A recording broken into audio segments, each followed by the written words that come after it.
Hey friends, welcome back to my channel Fundamental Studies, a channel which clears your basic concepts.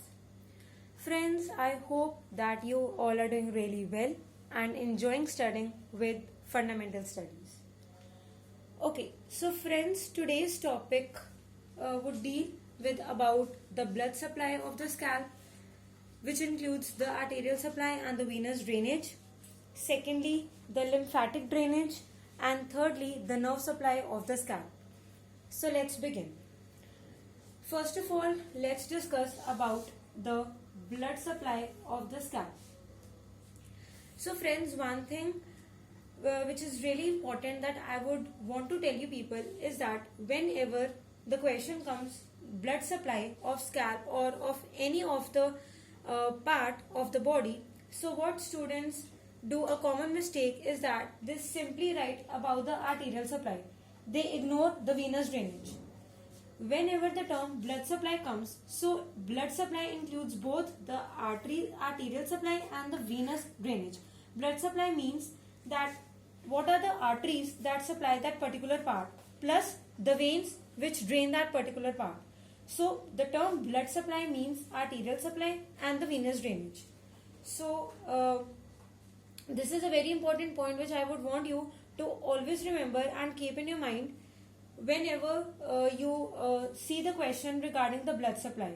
So whenever you have blood supply, so don't miss on to the venous drainage. Instead, you have to include both the arterial supply and the venous drainage of that particular part. Okay, so coming to our topic, scalp.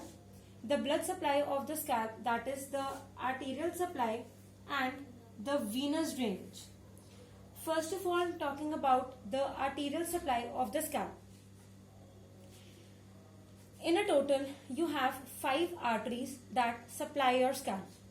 First of all, let's go on enumerating the arteries one by one and let's understand that how do these arteries supply the scalp. So you have 5 arteries in total supplying your scalp. First, supratrochlear. Second, the supraorbital artery. Third, superficial temporal artery. Fourth, posterior auricular artery and the occipital artery. So let's just not mug up and let's just understand that from where would these arteries supply the scalp. First of all, let's see the lower 2 arteries, posterior auricular and occipital. Posterior auricular, auricle means ear, right? So posterior auricular means the one behind the ear. Occipital part also you know that occipital part is the back part of the scalp, right? Or while we were discussing the different aspects of the skull, we talked about the norma occipitalis, that is the back part of the skull. Okay, so posterior auricular and occipital, by the name itself it is clear that these 2 arteries supply the scalp from behind the ear. These are your ears, okay? Like this is the norma verticalis view, this is your ear, okay? So posterior auricular and occipital arteries are the ones that would supply your scalp from behind the ear. This is the auricle or the ear. You have 2 arteries behind the ear. One is this one and other this one. So this artery is the posterior auricular artery while this is the occipital artery. Now, both posterior auricular and occipital arteries are the branches of the ECA, that is the external carotid artery. Okay. Okay, so now out of 5 we are done with 2 arteries, occipital and posterior auricular. These 2 arteries, as the name indicates, are the ones which supply the scalp behind the ear. Okay. Now the remaining 3 arteries, if these 2 arteries supply the scalp behind the ear, so obviously the first 3 arteries would supply the scalp in front of the ear. Okay. So supratrochlear, supraorbital and superficial temporal arteries are the ones that supply the scalp in front of the ear. Okay. Now the supratrochlear and the supraorbital arteries are the branches of the ophthalmic artery. Okay, and ophthalmic artery is in turn the branch of the internal carotid artery. See, supratrochlear and supraorbital, these are the branches of the ophthalmic artery. Okay, and ophthalmic artery is in turn the branch of the internal carotid artery, right? On the other hand, the superficial temporal artery is a direct branch of the external carotid artery. Okay, I hope that this much is clear to you. Okay, so see, first of all, there are two groups of the arteries supplying the scalp. One group is in front of the auricle and the other group is behind the auricle. This is your ear or pinna or the auricle. Okay, so two group of arteries, one supplying the scalp in front of the ear and other supplying the scalp behind the ear. First of all, talking about the arteries supplying the scalp behind the ear. Okay, so from the name itself, posterior auricular and occipital, is very clear that these two arteries will supply the scalp behind the ear. Posterior auricular itself is very evident that posterior auricular means behind the ear. So this is the artery supplying your scalp behind the ear, and occipital means the back part. When we were discussing about the different aspects or views of the skull, we even talked about the norma occipitalis or the back view. Okay, so occipital and posterior auricular arteries are the arteries which supply the scalp from behind the ear. Okay, so this is your posterior auricular artery just behind the ear, and this is your occipital artery coming from back. Both these arteries are the branches of the external carotid artery. Okay, now group of arteries supplying the scalp in front of the ear include supratrochlear, supraorbital, superficial temporal. This is the supratrochlear and then is the supraorbital. Okay, first supratrochlear artery comes and then comes the supraorbital artery. Now both these arteries are the branches of the ophthalmic artery. Ophthalmic artery is in turn the branch of the internal carotid artery. Okay. The third artery, superficial temporal artery, means the artery supplying the, it is the artery supplying the superficial temporal part. Okay. Okay, so superficial temporal artery is the artery which supplies the superficial temporal aspect of the head. Okay. Now, superficial temporal artery is the branch of external carotid artery. Okay. So now, when we see all this grossly, we can say that there are basically two arteries which supply the scalp: the internal carotid artery and the external carotid artery. Okay. So these are two main arteries which supply the scalp: external carotid artery and the internal carotid artery. Okay, and these two arteries undergo anastomosis over the temple region. Over the temple region, both these arteries anastomose with each other. Okay, so this was one aspect of the blood supply, that is the arterial supply of the scalp. Now talking about the venous drainage of the scalp. Okay, so now talking about the venous drainage. So for the venous drainage, let's just properly understand the concept so that we could remember this venous drainage for lifelong. Okay, so now just few minutes ago we studied about the arterial supply, and over there we talked about supratrochlear, supraorbital and superficial temporal arteries. Yes, with the same name you have the veins also that drain your scalp. With the same name you have your veins that drain your scalp: supratrochlear and supraorbital veins, superficial temporal veins, posterior auricular vein and the occipital vein. Okay, so now this is your supratrochlear vein. This is your supratrochlear and this is your supraorbital. So now what happens is that this is your supratrochlear and this one is your supraorbital. The supratrochlear and the supraorbital veins unite at the median angle of eye. This is the median angle of eye, and supratrochlear and supraorbital nerves unite at the median angle of eye to form the angular vein. This is the angular vein. The angular vein descends down as the facial vein. Supratrochlear and supraorbital vein unites at the median angle of eye to form the angular vein. This angular vein descends down as the facial vein. Okay, first this much. Next, superficial temporal vein. This is your superficial temporal vein. The superficial temporal vein unites with your maxillary vein to form the retromandibular vein. This is your superficial temporal vein. This is the maxillary vein. Superficial temporal and the maxillary veins unite to form the retromandibular vein. Now this retromandibular vein divides into two divisions, the anterior division and the posterior division. Okay, the anterior division unites with the facial vein. Okay, just now we said that supratrochlear and supraorbital veins unite at the median angle of eye to form the angular vein, and this angular vein descends down at as the facial vein. Now this facial vein, okay, this is the facial vein. Facial vein unites with the anterior division of the retromandibular vein to form the common facial vein. This is the common facial vein. Common facial vein. This common facial vein then drains into the internal jugular vein. This is your internal jugular vein. Okay. Now, this was the fate of the anterior division of the retromandibular vein. Talking about the posterior division. See, this is your posterior division. The posterior division of the retromandibular vein unites with the posterior auricular vein. Posterior auricular means behind the ear.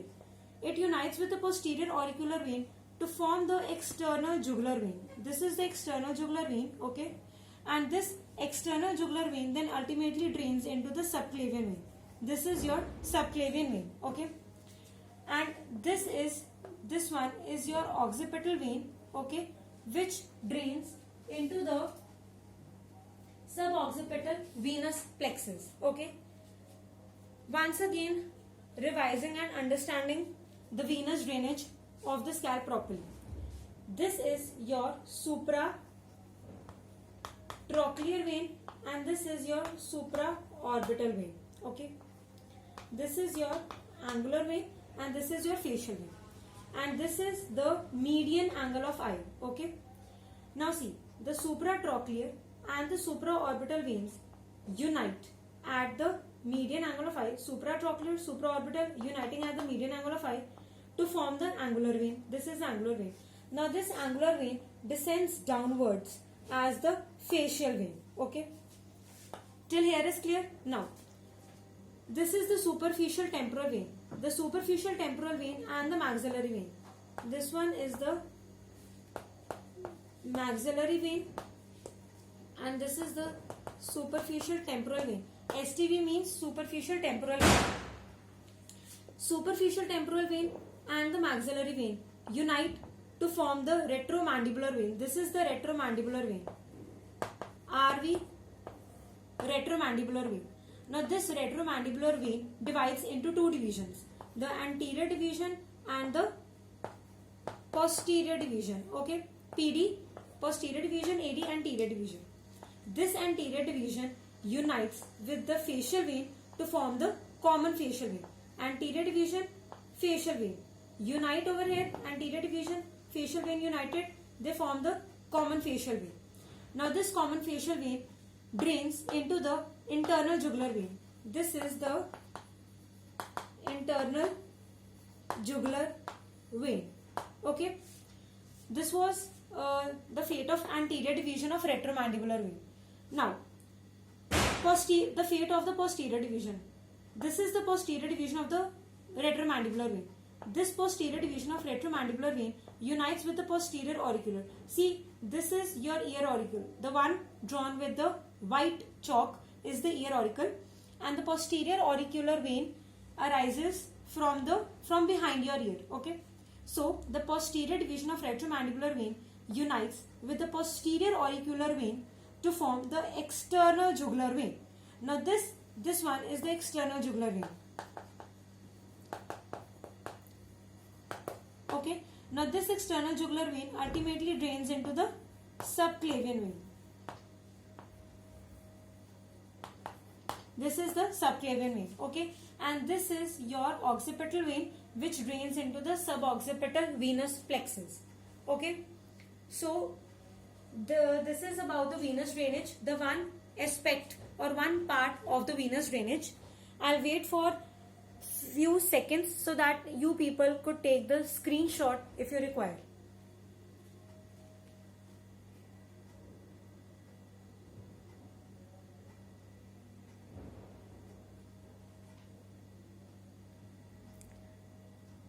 Okay, so now heading forwards to the next aspect of the venous drainage of the scalp. Okay, so now this one's the second aspect of the venous drainage, the emissary veins. Emissary veins are the veins which connect the extracranial veins with the intracranial dural venous sinuses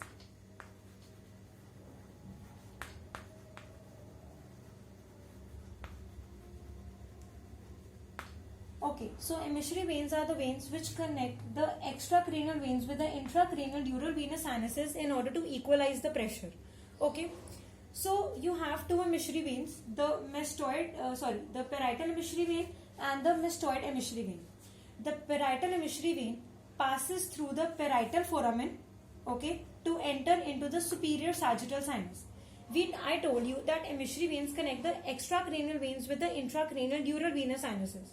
So this is the parietal emissary vein which passes through the parietal foramen and it enters into the superior sagittal sinus, thus connecting the extracranial vein with the superior sagittal sinus. Okay. Second is the mastoid emissary vein. The mastoid emissary vein passes through the mastoid foramen and enters into the sigmoid sinus. Thus, mastoid emissary vein connects the extracranial veins with the sigmoid sinus. Okay. So emissary veins, the significance of the emissary veins is that through emissary veins, the extracranial infection comes into the intracranial dural venous sinuses. Okay. See, the emissary veins are a connector between the extracranial veins and the intracranial dural venous sinuses. So, if you would have any infection in the extracranial veins, so that infection would enter into the intracranial dural venous sinuses through these emissary veins. Okay, and there are two emissary veins that drain the scalp: parietal and mastoid emissary veins. Parietal emissary vein enters the superior sagittal sinus by passing through the parietal foramen. On the other hand, mastoid emissary vein enters the sigmoid sinus by passing through the mastoid foramen. Okay, and the significance of the emissary veins is that they will transmit the infection of the extracranial veins into the intracranial dural venous sinuses. Now talking about the last and the final aspect of the venous drainage, the diploic veins. Okay, so the third aspect of the venous drainage is the diploic veins. Diploic veins are 4 on each side, and these diploic veins start from the cancellous bone within the two tables of the skull. Okay, now see, these are the two tables of the skull. Okay, and over here you have the cancellous bone or the spongy bone. So these diploic veins start from this cancellous bone between the two tables of the skull. Okay, next, these diploic veins carry the newly formed blood cells into the general circulation. Their main function is that what they do is that the newly formed blood cells, they'll carry the newly formed blood cells into the general circulation. Okay, and as I just told you that these are 4 on each side, so 4 diploic veins draining the scalp are the frontal diploic vein, anterior temporal diploic vein, posterior temporal diploic vein, and the occipital diploic vein. First of all, talking about the frontal diploic vein. This frontal diploic vein emerges at the supraorbital notch. Okay, it will frontal diploic vein will emerge at the supraorbital notch, and then it opens into the supraorbital vein. Like it will emerge from the supraorbital notch and then it will open into the supraorbital vein. Okay. Now, anterior temporal diploic vein. This anterior temporal diploic vein will either end into the anterior deep temporal vein or it will end into the sphenoparietal sinus. For posterior temporal diploic vein, it will end into the transverse sinus. Talking about the occipital diploic vein. This occipital diploic vein will either open into the occipital vein, okay, or it will open into the transverse sinus which is present near the median plane, okay. See, this frontal diploic vein will emerge from the, or it will emerge at the supraorbital notch and then it will open into the supraorbital vein. The anterior temporal diploic vein will end either into the anterior deep temporal vein or it will end into the sphenoparietal sinus. Posterior temporal diploic vein will end only into the transverse sinus. The occipital diploic vein will either open into the occipital vein or it will open into the transverse sinus located at the medial plane. Okay. So this was all about the blood supply, the arterial supply and the venous drainage of the scalp. In the next video lecture, we'll be discussing about the lymphatic drainage and the nerve supply of the scalp. I hope that you understood the concept well, and if you did so please do press on the like button, and if you have not subscribed to my channel till yet, so please do subscribe to my channel as well, and yes, do not miss on to press on the bell icon so that you do not miss on to the latest updates and notifications of my channel. Thank you.